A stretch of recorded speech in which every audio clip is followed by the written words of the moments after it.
Bienvenidos a la escuelita del dibujo BL, yo soy Grape. Hoy voy a explicarte cómo aplicar sombras y luces a tus dibujos.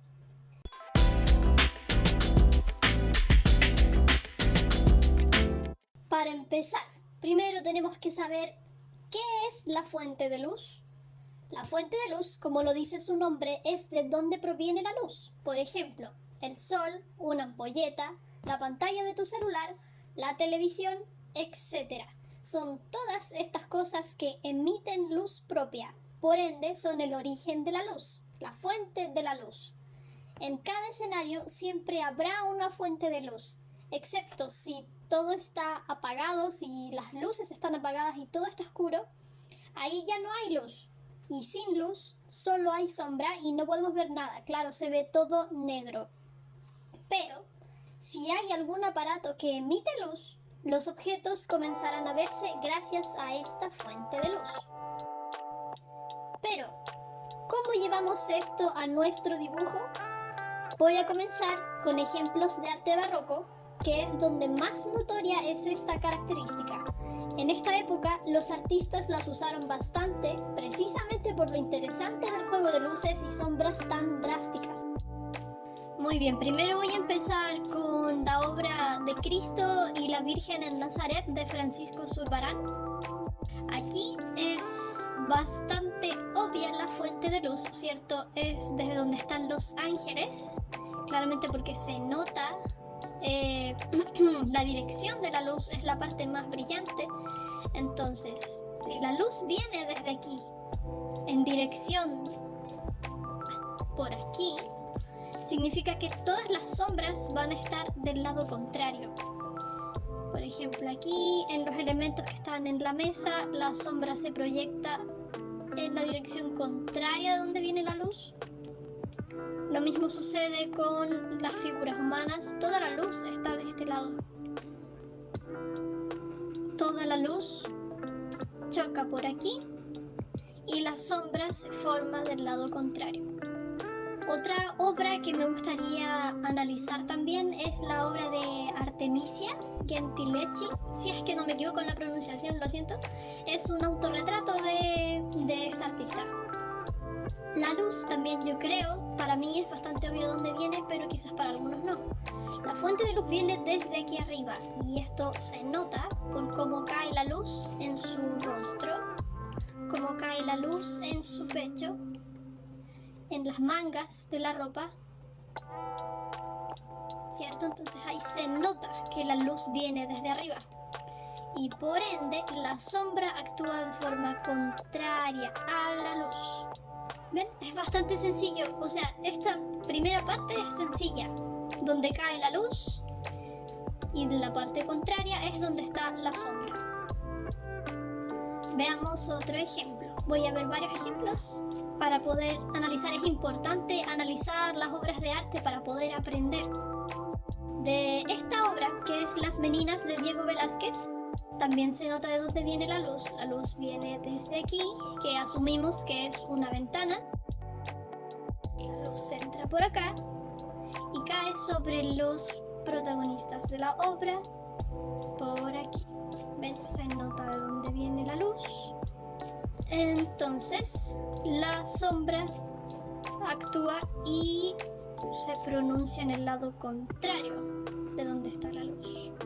También tenemos otros personajes que están en el fondo, que la luz llega por este lado de aquí, por la ventana, ¿cierto? Y estos personajes que están atrás no les llega la luz, no alcanzan a tener luz, entonces por eso están un poco más oscuros. Lo mismo sucede con el fondo de la pintura, todo esto está más oscuro que las protagonistas, que es lo que Diego Velázquez quiere destacar. ¿Cómo potencia esto mis ilustraciones? Quizás estás pensando, ¿para qué me sirve a mí definir una fuente de luz en mis ilustraciones o en mis dibujos? Analizando las obras de arte barroco, lo que tienen en común estas obras es que al definir la fuente de luz, ayuda a la composición y a la narración de la obra. Si analizamos la obra de Artemisia, al definir la fuente de luz, lo que ella hace es destacar su figura por sobre cualquier otra cosa. como si hubiera una luz sobre su cabeza que la inspira a pintar, porque en la obra ella está pintando un cuadro. En la obra de Cristo y la Virgen en Nazaret, la luz son los ángeles, entonces esta obra es totalmente bíblica. Lo que quiere destacar es exactamente eso. Y la fuente de luz le ayuda en la composición y en la lectura de ese mensaje. Y por último, la obra de las meninas. La fuente de luz quiere destacar exactamente, son las meninas, que serían las niñas que están ahí adelante con los vestidos. Es así que definir la fuente de luz en tus ilustraciones las potencia de esta manera. Ayuda en la narración y en la composición. Bien, analizar el arte barroco es una cosa, pero lo que nosotros queremos dibujar es arte un poco más moderno, ¿cierto? Queremos dibujar Biel o Bois Love. Pero en el biel o en cualquier tipo de arte donde hay presencia de luz, quedará visualmente mejor si sabemos cómo representar las luces y las sombras y cuándo utilizarlas. Por eso es importante analizar todo tipo de obras, ya sea de arte barroco, obras muy antiguas u obras muy modernas. Por eso, ahora vamos a analizar los trabajos de artistas digitales y vamos a empezar primero por Samuel Spano, obviamente porque yo amo el trabajo de Samuel Spano. Les voy a mostrar estas imágenes, son de su cómic Nine Stones que está publicando en Tapas. Entonces, Samuel Spano siempre utiliza una fuente de luz en sus dibujos. En todas sus viñetas define la fuente de luz y esto le da coherencia a las ilustraciones, que se ve fantástico, se ve muy bien. La manera en que Samuel utiliza la fuente de luz en Nine Stones es para poder resaltar ciertos aspectos, por ejemplo, ya sea tensión, ya sea horror, o simplemente porque en esa escena hay objetos que emiten luz propia. Otro artista más que me gustaría analizar es el trabajo de Red Saka, que también es bastante evidente desde dónde viene la fuente de luz en sus ilustraciones, se nota de inmediato. Y Red Saka también mantiene esa coherencia de cómo reacciona la luz y cómo reacciona la sombra. La manera en que Red Saka utiliza la fuente de luz ayuda a la composición de su obra y a lo que quiere que destaque a simple vista.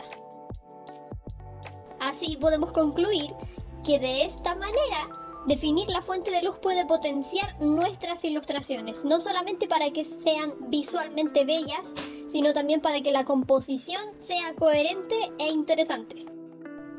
¿Cómo definir la fuente de luz de mi dibujo? Tengo que aclarar antes de empezar que estos son pasos que yo he aprendido a lo largo del tiempo que llevo dibujando en digital. Son solo mis consejos, no son reglas absolutas. Así que puedes modificar esto e incluso mejorarlo. Para explicarles el paso a paso que realizo para hacer mis sombras y mis luces, voy a utilizar esta ilustración que hice para el evento de New Carnival. En este caso, esta ilustración yo ya la tenía terminada para poder realizar el video y así que no resulte tan largo. Luego de definir nuestra fuente de luz, comenzamos a determinar las sombras de acuerdo con lo que les expliqué, ¿verdad? De dónde viene la luz y de forma contraria aparece la sombra.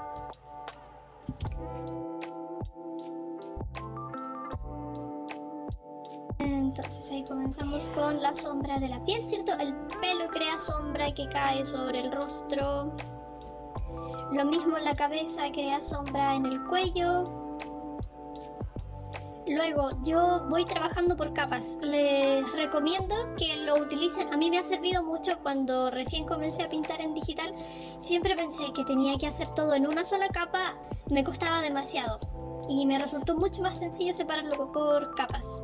Entonces empiezo con una más suave, luego con una más oscura, para poder realzar al personaje, realzar sus volúmenes.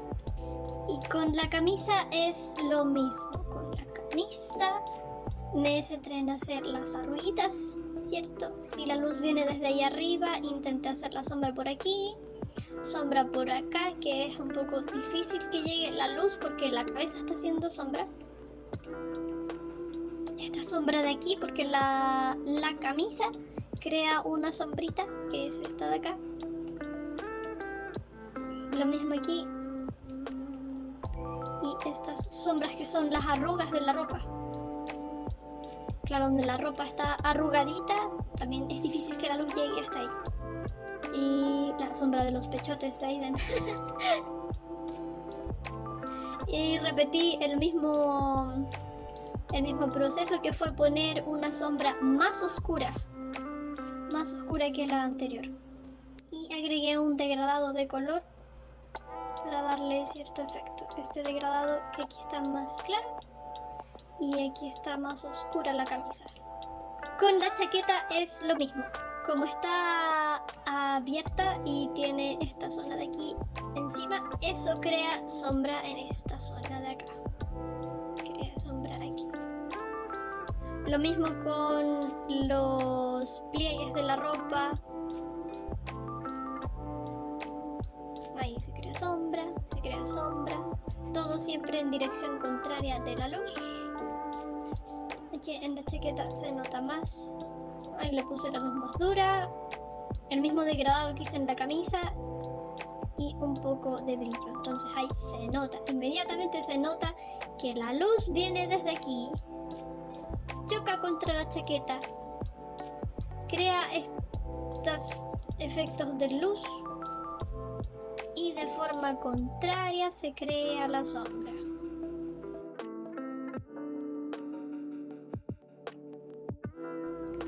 Ahora con el pelo también consideré las zonas en donde la luz no llega.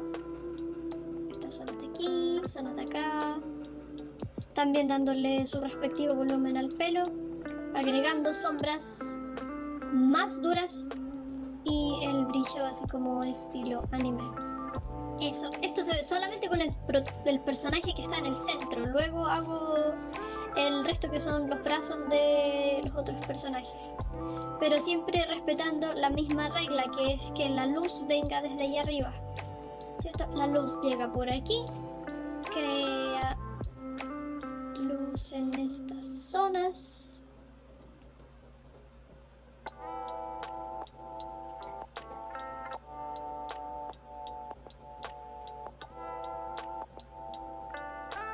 Al momento de definir las sombras, para poder lograr un efecto más convincente, siempre hay que fijarse en cómo actúa la luz sobre determinados objetos. Por ejemplo, en el pelo, en la ropa, en la piel. En el pelo no va a actuar de la misma forma como lo actúa con la piel, ¿cierto? Porque el pelo tiene hebras, tiene pelitos por separados, en cambio la piel la puedes hacer mucho más suave. Hay que estudiar eso más a fondo y ver referencias, fotografías o el trabajo de otros artistas, que es importantísimo ver referencias. Sin las referencias, los artistas no somos nada.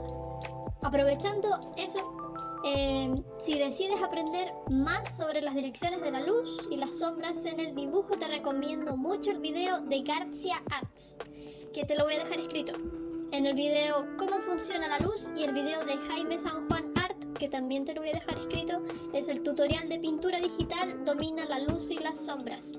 Estos dos artistas profundizan mucho más el tema de las sombras y las luces, que yo no voy a hacer en este video porque si no va a quedar muy largo y no puedo hacerlo tan largo. Pero por favor vean los videos si en verdad están interesados en entender cómo reacciona la luz ante determinados objetos, materiales y distancias. Revísenlo, porque es un tema muy extenso y, como les digo, hay que estudiar. Hay que estudiar bastante para poder dominar distintos materiales. Tengan en cuenta que hay miles de texturas y todas se ven de formas diferentes frente a un foco de luz. Y yo no las domino todas porque miren la cantidad de texturas, y hay muchas más en el planeta Tierra, bendito planeta Tierra. Hay mucha textura que aprender. Es bastante, demasiado. Imaginen, planta, tierra, botellas de agua, vidrio, jeans, frutas, verduras. Hay muchas texturas y todas reaccionan de forma diferente a la luz. Entonces es un trabajo de no acabar. Pero mientras tanto podemos ver referencias cuando lo necesitemos. sino hacer como este artista que hizo un estudio de todos estos materiales, y yo creo que faltan muchos más. Por eso les digo que es importantísimo estudiar, ver referencias, porque nadie nace sabiendo cómo hacer la sombra de esto. Entonces, volviendo al dibujo. Aquí tenemos la fuente de luz definida, nuestras sombras definidas, listo, nuestro dibujo se ve bonito, ¿sí? Se ve bonito, las sombras se ven bien, tienen coherencia, la luz viene desde arriba, las sombras están yendo hacia abajo. Ahora, ¿qué pasa si apagamos la luz y mantenemos la misma fuente de luz? ¿Qué pasa? Le agregamos una capa de oscuridad a todo porque está la luz apagada, o sea, está todo oscurito. Se pone oscurito. Y si la luz viene desde allá arriba, significa que esto sucede. Imaginemos que hay una ampolleta ahí encima de su cabecita. Entonces se crea este efecto, que en digital es muy útil usar capas, como ya les había dicho. Todo este efecto está hecho con capas. Primero la capa para darle oscuridad y luego la capa para el brillo. Y claro, siguiendo la misma lógica, si la ampolletita está aquí arriba, entonces por ende la luz llega en estas zonas determinadas.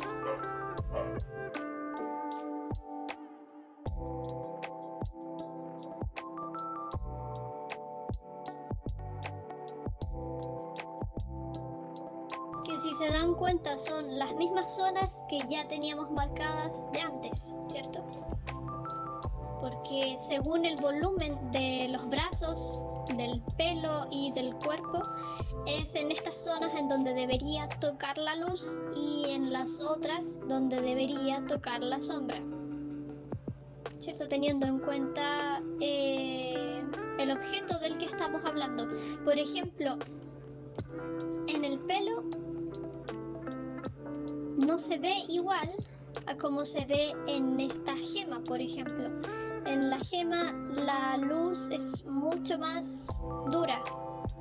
Lo mismo pasa, por ejemplo, esta zona del pecho, que es como mucho más difuminada. En cambio, la luz que tiene la gema es mucho más dura. Entonces depende siempre del material y del objeto en donde se esté reflectando la luz. Y voilà, tenemos una ilustración en donde se nota a leguas que tiene un foco de luz muy marcado. Muy bien, para finalizar vamos a apreciar el proceso desde el inicio hasta el final para ver cómo va cambiando nuestra ilustración. Tenemos entonces el dibujo sin nada de sombras, nada de luces. Procedemos a agregar sombras, ¿cierto? Sombras suavecitas en relación a la luz que viene desde arriba. Después le agregamos sombras un poco más oscuras, sombras un poco más duras, para poder acentuar de dónde viene la luz y para poder darle más volumen a los objetos. Después le agregamos lo que son los efectos de luz, ya sean los brillitos en los guantes, aquí en el ejemplo, los brillitos en el pelo, los brillos de la gema. Después, apagando la luz, agregamos la capa oscura sobre el personaje y agregamos la capa de luz final encima de todo. Y así es como nos queda. Espero que estos consejos te sean de ayuda en algún momento. Si lo deseas, sube tu resultado. Si es que aplicaste alguno de los tips que di en el video, súbelo a Instagram, etiquétame. Yo no soy experta, pero con gusto puedo guiarte si lo necesitas. Mi Instagram es IamLittleGrape. Y eso sería todo. Te invito a ver los demás tutoriales de la Escuelita del Dibujo Biel. Hay muchos artistas latinos que son talentosísimos, que están compartiendo sus conocimientos, así que no te los vayas a perder. Te ha hablado Grape, que tengas un feliz mes del Biel. Nos vemos.